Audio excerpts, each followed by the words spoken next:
Hello guys. सो चलो शुरू करें आज का लेक्चर। उससे पहले याद कर लेते हैं कि लास्ट लेक्चर में क्या किया। ये तुम्हारा रोज का रिचुअल है, फॉलो तो करना पड़ेगा ना। चलो ठीक है, फिर बताओ जरा लास्ट लेक्चर में क्या किया।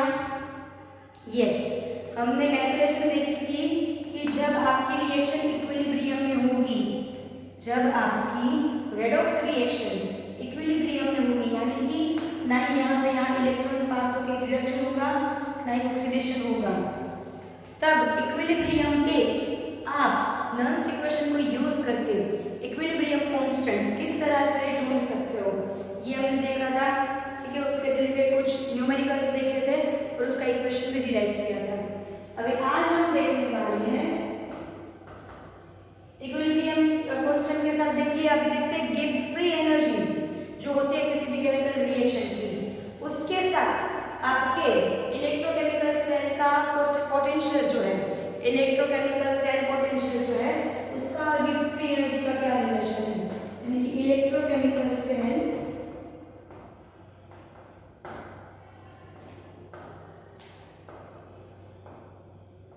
एंड गिब्स फ्री एनर्जी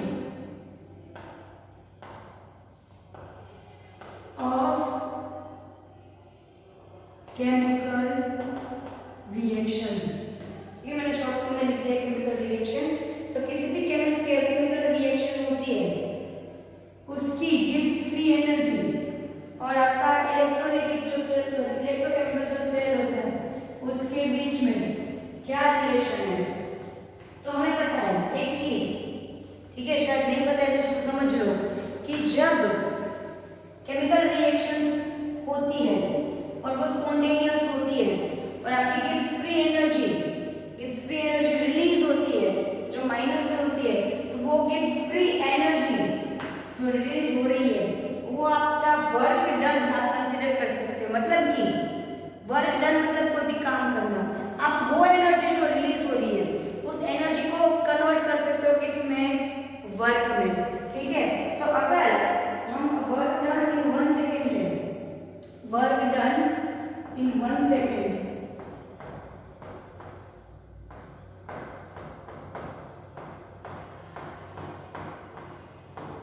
तो किसके इक्वल होगा, तो आपके सेल पोटेंशियल और टोटल चार्ज पास्ट के मल्टीप्लिकेशन में cell potential into total charge pass भी, मतलब कि आपका चार्ज रेडॉक्स रिएक्शन में जो पास हो रहा है, रेडॉक्स रिएक्शन की वजह से जो चार्ज पास हो रहा है, चार्ज मतलब इलेक्ट्रिसिटी वो यहाँ से यहाँ जाएगा, इलेक्ट्रॉन यहाँ से यहाँ आएंगे, चार्ज यहाँ से यहाँ जाएगा, टोटल चार्ज पास्ट। ठीक है, लेकिन जब आपको अगर कांस्टेंट में वर्क चाहिए, ठीक है, मैक्सिमम वर्क चाहिए, आपको क्या चाहिए, वर्क डन कैसा चाहिए, मैक्सिमम। अगर आपको वर्क डन अपना मैक्सिमम चाहिए, मतलब कि आपको जो एनर्जी रिलीज हो रही है उन सबको काम में पूरे एनर्जी को वर्क में कन्वर्ट करना है, मैक्सिमम वर्क डन चाहिए, तो आपकी जो रिएक्शन है वो कैसे होनी चाहिए, रिवर्सिबल।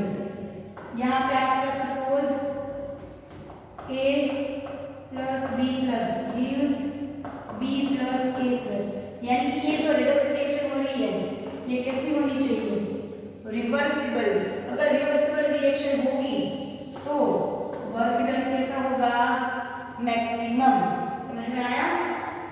तो अगर ये वर्क डन हमारा है उसमें हमारा इक्वेशन में सेल पोटेंशियल को हम क्या बोलेंगे, E। ठीक है, और टोटल चार्ज पास, तो नंबर ऑफ इलेक्ट्रॉन के साथ आप फैराडे का कांस्टेंट मल्टीप्लाई करोगे तो ये हो जाएगा टोटल चार्ज जो कि पास हो रहा है आपके गैल्वेनिक सेल में से। ठीक है, तो जब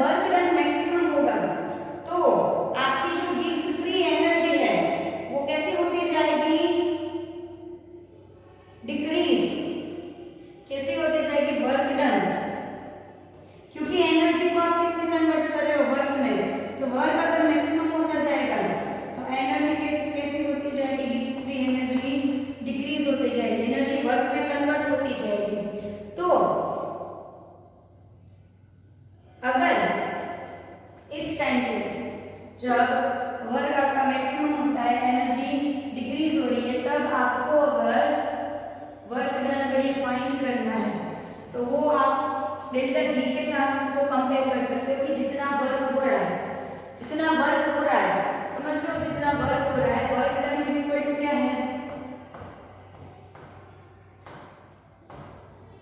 E into n into F. तो जितना वर्क बढ़ रहा है उतनी गिब्स फ्री एनर्जी आपकी क्या हो रही है, कम हो रही है। मतलब कि यहाँ पे आपका work done is equal to minus delta G होगा, क्योंकि ये जितना बढ़ रहा है उतना ये कम हो रहा है, ठीक है। तो work done is equal to क्या होगा, minus delta G is equal to क्या हो जाएगा, एन एफ इंटू ई। तो delta G is equal to लिख सकती हूँ minus n F into E cell, ये माइनस मैंने सामने भेज दिया, ठीक है। तो ये हमें फॉर्मूला मिल गया, Gibbs free energy is equal to क्या होता है, minus n into F into E of cell, ठीक है।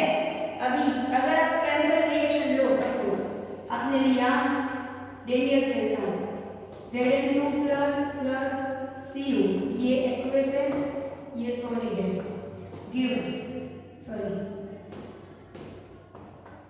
Zn2 प्लस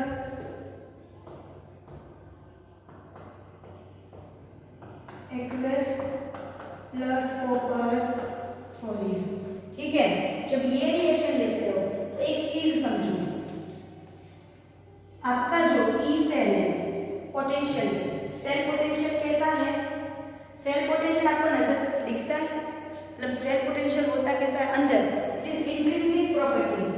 सेल पोटेंशियल कैसी है, इंट्रिंसिक प्रॉपर्टी। इंट्रिंसिक मतलब अंदर की, सेल पोटेंशियल अंदर होता है, जबकि आपका जो गिब्स एनर्जी वो कैसा है, एक्सटेंसिव। गिब्स एनर्जी है वो है एक्सटेंसिव, मतलब बाहर की। इंट्रिंसिक प्रॉपर्टी इसको बोलते हैं कि जो किसी चीज के अंदर है, मतलब कि यहाँ पे चाहे आपकी रिएक्शन 1 मोल में हो रही है तो भी आपको पोटेंशियल कितना मिलेगा, 1.1 मोल। अगर 2 मोल है, सबके 2 मोल है, ठीक है, फिर भी पोटेंशियल तो कितना रहेगा, 1.1 मोल। n मोल है, जब तक ये नंबर ऑफ इलेक्ट्रॉन चेंज नहीं हो रहा है आपके पोटेंशियल में चेंज नहीं आएगा, पोटेंशियल वैसा ही रहेगा, ठीक है। लेकिन गिब्स फ्री एनर्जी में चेंज आएगा, कैसे, इसकी गिब्स फ्री एनर्जी कैसी होगी, delta G is equal to minus n is equal to 2 है, एन इज इक्वल टू क्या है, 2 2f ई सेल। लेकिन अगर रिएक्शन ऐसी हो जाए कि 2 मोल जिंक के प्लस 2 मोल कॉपर के gives 2 mole zinc oxygen, zinc oxidised state में और plus 2 mole copper solid state में, तो इसकी आपकी गिब्स फ्री एनर्जी ये क्या हो जाएगी, 2 इलेक्ट्रॉन्स है, नंबर ऑफ इलेक्ट्रॉन 2, लेकिन 2 टाइम्स यानी 4 minus 4f into E cell. समझ में 4 क्यों हुआ, क्योंकि 2 इलेक्ट्रॉन पास हो रहे, मल्टीप्लाई बाय 2 करना पड़ेगा, हर जगह पे 2 है तो total n is equal to 4 हो जाएगा। तो Gibbs free energy extensive property है और आपका पोटेंशियल जो सेल पोटेंशियल वो कैसा है, इंट्रिंसिक प्रॉपर्टी। अभी अगर आप समझ लो कि इसका ये कॉपर 2 प्लस और जिंक 2 प्लस दोनों का कंसंट्रेशन कैसा है, यूनिटी, दोनों का कंसंट्रेशन कैसा हो गया, यूनिटी, मतलब 1 मोलर सब कुछ, तब आपका स्टैंडर्ड सेल पोटेंशियल हो जाएगा, तब आपकी जो डेल्टा जी मिलेगी वो भी कैसे मिलेगी, स्टैंडर्ड। डेल्टा जी कैसा मिलेगा, standard is equal to minus n F E standard potential cell, ठीक है। ये आपको स्टैंडर्ड पोटेंशियल सेल मिला। अभी गिब्स फ्री एनर्जी का आपके पास एक दूसरा इक्वेशन भी है, आपको free energy is equal to minus RT ln K। ये K इज इक्वल टू आपका क्या है, इक्विलिब्रियम कांस्टेंट। अगर आपको हम इसको मैं लॉग में कन्वर्ट करूं तो minus RT into 2.303 log K। ठीक है, तो आप क्या कर सकते हो, ये वैल्यू यहाँ पे रख सकते हो, डेल्टा जी की वैल्यू ये इक्वेशन 1, इक्वेशन 2 और इक्वेशन 3। हम इक्वेशन 1 की वैल्यू 3 में रखते हैं, यानी minus NFE cell is equal to minus RT 2.303 log K। Minus minus cancel हो गया, तो NFE cell is equal to RT 2.303 log K। तो आपके पास कोई रिएक्शन होगी तो उसका N और E सेल आपको पता होगा, ठीक है, तो E आपको सेल पोटेंशियल और N पता होगा, तो आप क्या कर पाओगे, RT की तो एक कांस्टेंट वैल्यू है, R की 8.314 और T की ऑलवेज हम मोस्टली 298 केल्विन लेते हैं, तो टेंपरेचर भी दिया होगा, तो आप K की वैल्यू डिराइव कर सकते हो। तो इस इक्वेशन की मदद से हम क्या कर सकते हैं, आपका जो इक्विलिब्रियम कांस्टेंट है उसकी वैल्यू आप डिराइव कर सकते हो। फटाफट से लिख लो, फिर इसके रिलेटेड एक सम करना है, दो सम एक्चुअली हमें करने हैं, फटाफट से लिखो। चलो हो गया, चलो इक्वेशन सारे अच्छे से याद रखिए। पहला था नॉन इक्वेशन, दूसरा सबसे पहला नॉन इक्वेशन में नहीं था, सबसे पहला था हमारा सेल पोटेंशियल का standard cell potential is equal to half cell right minus half cell left. उसके बाद नॉन इक्वेशन, इसके बाद नॉन इक्वेशन में से हमने इक्विलिब्रियम कांस्टेंट निकाला, उसके बाद गिब्स फ्री एनर्जी, फिर गिब्स फ्री एनर्जी में से इक्विलिब्रियम कांस्टेंट निकाला, ठीक है। चलो अभी आ जाओ एग्जांपल नंबर 3.3। एग्जांपल नंबर 3.3 क्या दिया है आपको, एक रिएक्शन दी है, डेनियल सेल की दी है,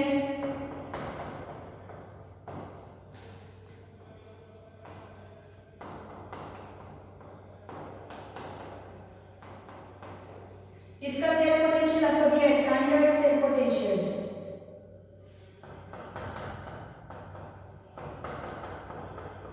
1.1 वोल्ट, ठीक है। तो क्या करना है, calculate Gibbs free energy, delta G आपको फाइंड करनी है। क्या करोगे, एन इज डेल्टा जी का फॉर्मूला क्या है हमारा, delta G is equal to minus n F into E cell, है ना। क्या है, स्टैंडर्ड गिब्स फ्री, आपका स्टैंडर्ड पोटेंशियल है तो गिब्स फ्री एनर्जी भी कैसे मिलेगी, स्टैंडर्ड, ठीक है। अभी एन की वैल्यू क्या होती है, देखो ऊपर एन की वैल्यू क्या है 2, एफ की वैल्यू पता है 96,487 कूलम मोल इनवर्स, ठीक है। वैल्यूज पुट कर दो, एन क्या है -2, एफ की वैल्यू 96,487 इंटू 1.1, पूरी इसकी कैलकुलेशन करो तो आपको आंसर लास्ट में क्या मिल रहा है, -21227 जूल मोल इनवर्स, ठीक है, joule mole inverse is equal to क्या हो जाएगा माइनस, अगर किलो बनाना है मुझे तो मैं क्या करूंगी, यहाँ तक पॉइंट ले आऊंगी, ठीक है, तो ये क्या हो जाएगा 2.27 पॉइंट यहाँ तक आ गया, किलो जूल मोल इनवर्स, क्योंकि आपकी गिब्स फ्री एनर्जी का ये यूनिट है। ओके, चलो अभी ये तो बहुत इजी था, ठीक है। अभी नेक्स्ट हमारे पास है 3.6, हमें आपके इन टेक्स्ट में से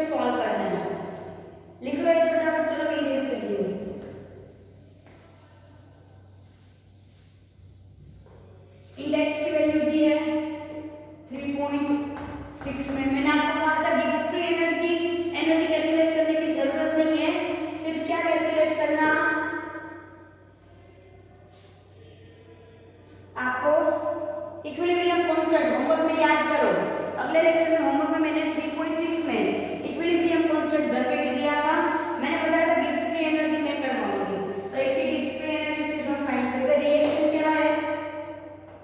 ये इन टेक्स्ट क्वेश्चन है ना, इन टेक्स्ट क्वेश्चन रिएक्शन है हमारी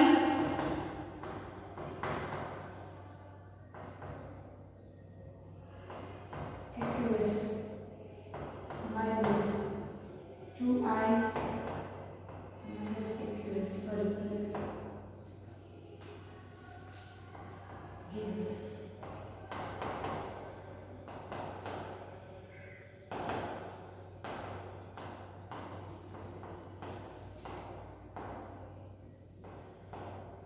ठीक है।